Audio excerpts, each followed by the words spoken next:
விட்டு விலகவும் இல்லை, கைவிடுவதும் இல்லை என்று சொல்லி இருக்கிறார். அப்படி இருக்கிற பொழுது நம்ம பயப்பட வேண்டிய அவசியம் இல்லை. இப்பேற்பட்ட பாதைகளுக்கெல்லாம் தீங்குகளெல்லாம் எப்படி வந்து சாத்தான் மூலமாக வருகிறது, அவன் பயத்தையும் சந்தேகத்தையும் குழப்பத்தையும் கொண்டு வருகிறான். அதற்கு இடம் கொடுக்க கூடாது. வேதத்துல ஒரு காரியத்தை பார்க்கலாம். 2 சாமுவேல் 24வது அதிகாரம். தாவீதுடைய வாழ்க்கையிலே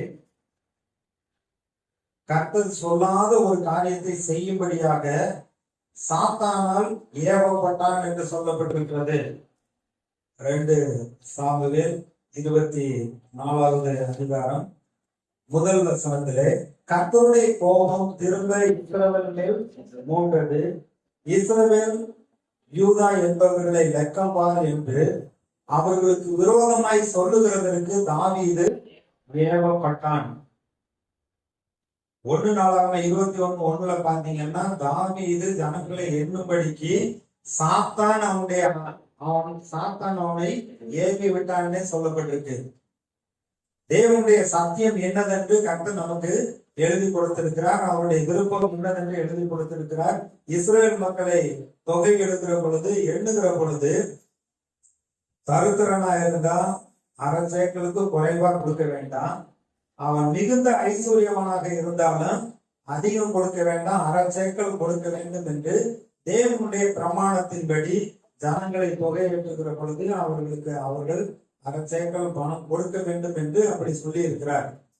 அப்படி இருக்கிற பொழுது இஸ்ரேல் மக்களை தொகையிடுவதற்காக இங்கு தாவீது ராஜா தன்னுடைய இராணுவத்திடத்துல சொல்லி அவங்க போய் ஜனங்களை எண்ணி பார்க்க யோவாவுக்கு அனுப்புறப்ப, யோவாவுக்கு ராஜாவை பார்த்து, கர்த்தர் ஜனங்களை இப்பொழுது இருக்கிறதை பார்க்கிலும் 100 மடங்கு அதிகமாய் வர்த்திக்க பண்ணுவாராக. ஆனாலும் என் ஆண்டவனாகிய ராஜா இந்த காரியத்தை விரும்புகிறது என்ன? தாவீதை ஆடு வைத்துக் கொண்டிருக்கிற பொழுது அவனை அழைத்து தம்முடைய ஜனமாகிய இஸ்ரவேல் மீது ராஜாவாக அபிஷேகம் பண்ணி உயர்த்தி வைத்தார். அவன் இப்ப சமஸ்த இஸ்ரவேல்ல ராஜாவாக இருக்கிறான். ராஜாவான உடனே அவனுக்கு ஒரு சின்ன ஒரு ஆசை, பெருமை வந்து விட்டது. இந்த பெருமை எங்க இருந்து வந்தது? சாத்தான் அவனை தூண்டி விட்டான். எவ்வளவு மக்கள் இருக்காங்க அப்படின்னு என்ன சொல்லி. அப்ப யோவாக்கு சொல்றேன், ஜனங்களை எண்ண வேண்டாம் அப்படின்னு சொன்னாலும், ஆனா ராஜாவுடைய கட்டளை அதிகாரம் அங்க பலமா இருந்ததுனால போய் எண்ணினாங்க. எண்ணி முடிச்சுட்டு திரும்பி வருகிற பொழுது, இப்பொழுது தாவீதுடைய இருதயத்துல பாருங்க 10வது வசனம், இவ்விதமாய் ஜனங்களை எண்ணின பின்பு ராஜாவின் இருதயம் அவனை பாதித்தது. அப்பொழுது தாவீது கர்த்தரை நோக்கி, நான் இப்படி செய்ததினாலே பெரிய பாவம் செய்தேன். இப்போதும் ஆண்டவரே, உமது அடியானின் அக்கிரமத்தை நீக்கிவிடும், நான் மகா புத்தீனமாய் செய்தேன் என்றான். அப்ப ஒரு காரியத்தை நம்முடைய இருதயத்தை வஞ்சித்து மீறி நமக்கு இருக்கிற அதிகாரத்தை பயன்படுத்தி தவறாக நாம் செய்கிற பொழுது இருதயத்துல அங்கே வாதை உண்டாகிவிடுகிறது. அது மாத்திரமல்ல, அதற்கு பின்பு பாத்தீங்கன்னா ஒரு பெரிய அழிவு அங்கே வருகிறதை பார்க்கிறோம். தீர்க்கதரிசி மூலமா கர்த்தர் சொல்லி அனுப்புகிறார். தாவீது உணர்த்தப்பட்டான், என்னுடைய பாவம் நீங்கும்படி என்னை மன்னிக்க வேண்டும் என்றெல்லாம் சொல்லுகிறான். புத்தீனமா செஞ்சு விட்டேன்னு சொல்றான். ஆனா 3 காரியத்தை அவன்கிட்ட நீ கேள்வி எதை தேர்ந்தெடுக்கிறோமா தேர்ந்தெடுக்கட்டும்னு சொல்றாரு. என்ன அப்படின்னா, 7 வருஷம் தேசத்துல பஞ்சம் வரும். அடுத்து 2வது 3 மாதம் சத்துக்கள் உடைய பின்தொடர்வார்கள், யுத்தம் நடக்கும்னு சொல்றாரு. அடுத்து 3வது 3 நாள் கொள்ளை நோய் உண்டாகும். இந்த 3ல ஏதாச்சும் ஒண்ணு நீ செலக்ட் பண்ணுட்டாரு. 3மே பயங்கரமானது. இப்ப தாவீது என்ன செய்யறான், எதை செலக்ட் பண்றது? அதனால ஆண்டவரே, உம்முடைய கரத்தில் நான் விழுகிறேன்னு சொல்லி கர்த்தருக்கு தன்னை ஒப்பு கொடுக்கிறான். அந்த கொள்ளை நோய் ஒரு பெரிய ஒரு தூதன் உருவின பட்டயத்தோடு அங்கே எருசலேமுக்கு நேராக உருவின பட்டயத்தோடு வருகிற பொழுது அங்கே மக்கள் மடிகிறார்கள். இவன் போய் கர்த்தர்கிட்ட போய் ஜெபம் பண்ண, ஆண்டவரே, நான் தான் பாவம் செஞ்சேன், இந்த ஆடுகள் என்ன செய்தது? உம்முடைய கை எனக்கும் என் தகப்பன் வீட்டாருக்கும் விரோதமாய் இருப்பதாக என்று விண்ணப்பம் பண்ணினான். அதை பார்த்த பின்பு அதுக்கப்புறம் கர்த்தர் என்ன சொல்வாரு, அந்த எருசலேமுக்கு நேராக அந்த வாதை உண்டாகும்படியாக நீட்டப்பட்ட அந்த தூதனை பார்த்து போதும் இம்மட்டும் நிறுத்துன்னு சொல்லி அவனுடைய பட்டயத்தை உரையிலே போட சொல்லுகிறார். அதற்கு பின்பு பாருங்க, தாவீது அந்த இடத்துல கர்த்தருக்கு பணி செலுத்தும்படியாக கர்த்தர் சொல்லுகிறார்.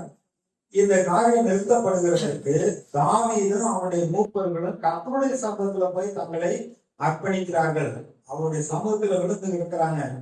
ஆண்டவரே, எங்களுடைய அக்கிரமங்களை மன்னிக்க வேண்டும் என்று மனம் திருப்பி கர்த்தருக்கு தன்னை ஒப்பு கொடுத்த பொழுது அங்கே வாதை நிறுத்தப்படுகிறது. அதுக்கப்புறம் சர்வாங்க தகனப்படியும் சமாதான படியும் இருக்கிறாங்க.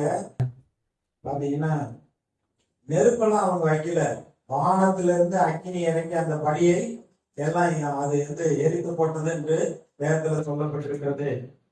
அதற்கு பின்பு தேசத்துக்காக அந்த அதிகாரத்துல கடைசி வசனம் பாருங்க, அங்கே தாவீது கர்த்தருக்கு ஒரு பலிபீடத்தை கட்டி சர்வாங்க தகனப்படியும் சமாதான படியும் செலுத்தினான். அப்பொழுது கர்த்தர் தேசத்துக்காக செய்யப்பட்ட வேண்டுதலை கேட்டதினால் இஸ்ரவேல் மேல் இருந்த அந்த வாதை நிறுத்தப்பட்டது. நம்முடைய வாழ்க்கையில இது போன்ற ஒரு தீமையான காரியங்கள் வரும் என்றால், அறிகுறி தோன்றும் என்றால், உடனே கர்த்தர்கிட்ட போய் நம்ம மனம் திரும்பி நம்மை ஆண்டவருக்கு அர்ப்பணிக்க வேண்டும்.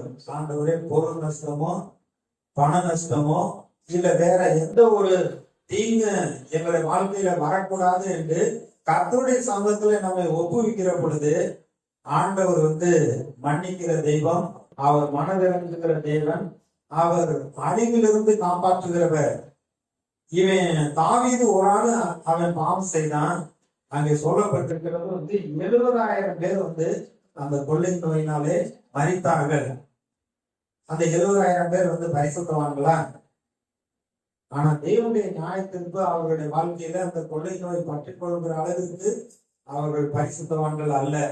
நியாயத்திற்கு வருகிற பொழுது துன்மார்க்கனுக்கும் வருகிறது, நீதிமான்களுக்கு வருகிறது. நீதிமான்கள் மனம் திரும்புகிற பொழுது அந்த அழைப்பிலிருந்து கர்த்தர் காப்பாற்றுகிறவர்.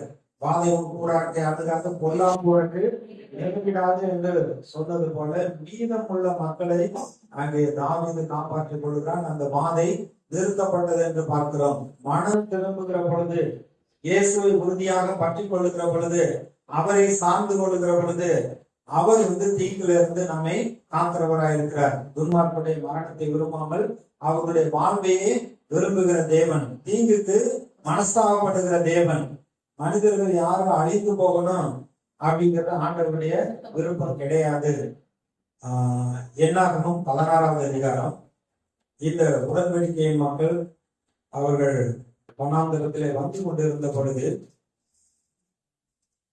16வது அதிகாரம் 41வது வசனம் வாசிக்கிறேன்.